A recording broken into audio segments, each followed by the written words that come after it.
Hi hello welcome back to my channel అండి. ఇక్కడ కుండీలో తోటకూర విత్తనాలు వేసాను. ఒక 4 ఆకులు కోసుకుందాం. ఈ తోటకూర ఎందుకు 4 ఆకులు అంటున్నాను అనుకుంటున్నారా? మా పిల్లల కోసం రైస్ తయారు చేయడానికి అనమాట. ఈ కోసం తోటకూరని చక్కగా క్లీన్ చేసేసుకోవాలి.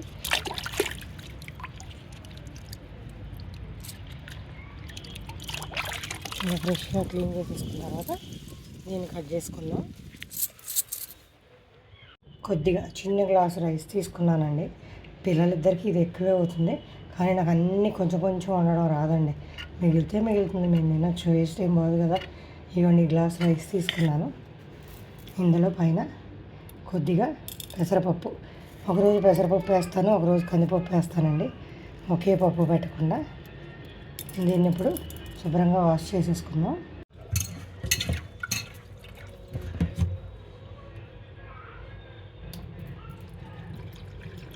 ఈ బియ్యాన్ని 2 సార్లు వాష్ చేసేసుకొని అప్పుడు మంచినీళ్ళు పోసుకుందామండి.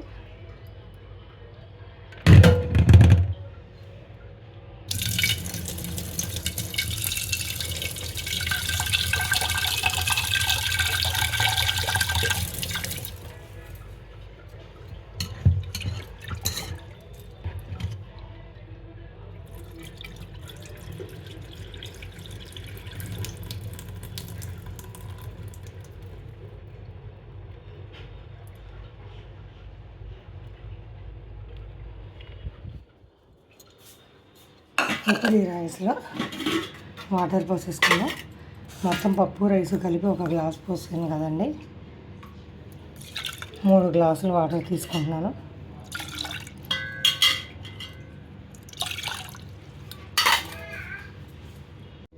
ఇప్పుడు దీనిలో పిల్లలకి కడుపుబ్బరం అలా ఏమీ లేకుండా అరుగుదలకు ఈజీగా కొద్దిగా జీలకర్ర వేస్తున్నానండి. కొంచెం లైట్గా వాము అయినా వేసుకోవచ్చు, కానీ వాము ఘాటు వస్తుందని నేను జీలకర్ర మాత్రమే వేస్తున్నాను.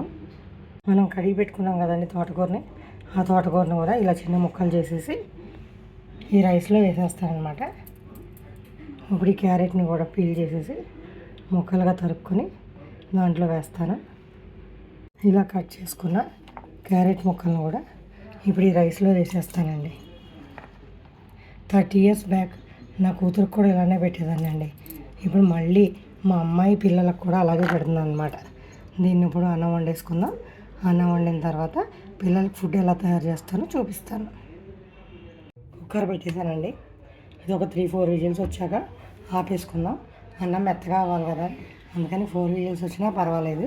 3కి అయితే రైస్ అయిపోతుంది, అది మన ఇష్టం. పిల్లల ఫుడ్ రెడీ అయిపోయిందండి. రైస్ రెడీ అయిపోయింది. ఇవ్వండి, అన్నం ఉడికిన తర్వాత ఇలా తయారవుతుందన్నమాట.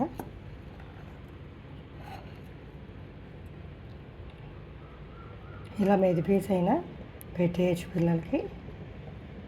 ఇందులో లైట్గా సాల్ట్ వేసి కొద్దిగా నెయ్యి వేసి పెట్టాలన్నమాట.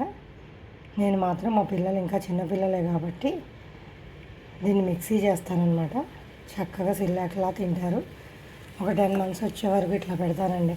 10 months కంప్లీట్ అయిపోయిన తర్వాత ఇలా మెత్తగా చేతితో పిసికేసి పెడదామన్నమాట. చాలామంది మిక్సీ వేయొద్దని చెప్తున్నారు, కానీ నేను మా పిల్లలకు కూడా అలాగే పెట్టానండి. ఇప్పుడు నా మనవడు మనవరాలు కూడా అలానే పెడతాను. ఇంకో 12 daysలో అలా 10 months కంప్లీట్ అయిపోతే ఆ తర్వాత నేను కూడా మామూలుగానే మెదిపేసి పెడతాను అనమాట. ఈ రైస్ని జార్లో వేసి మెత్తగా మిక్సీ పట్టుకుంటానండి.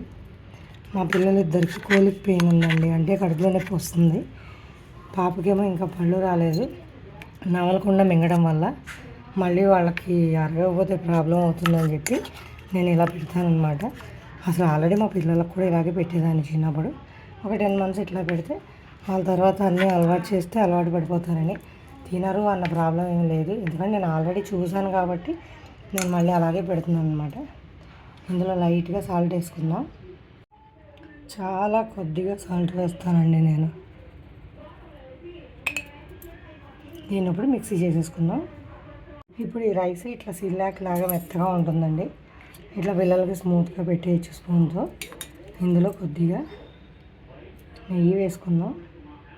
ఈ వయసులో పిల్లలకు నెయ్యి ఎంత వేస్తే అంత మంచిదండి.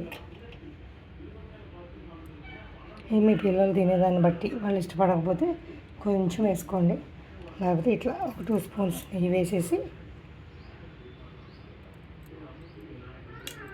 ఇంతేనండి, మా పిల్లల ఫుడ్ రెసిపీ రెడీ అయిపోయింది. ఈ వీడియో మీకు నచ్చినట్లయితే like, share, subscribe to my channel. చాలామంది మిక్సీ వేయొద్దు అని కామెంట్ పెడతారేమోనండి. మిక్సీ వేయడం వల్ల నష్టమేమీ జరగలేదు. నేను నా పిల్లలకి పెట్టాను, ఇప్పుడు నా మనవలకి పెడుతున్నానండి. కాబట్టి మీరేమీ ఆలోచించాల్సిన అవసరం లేదు.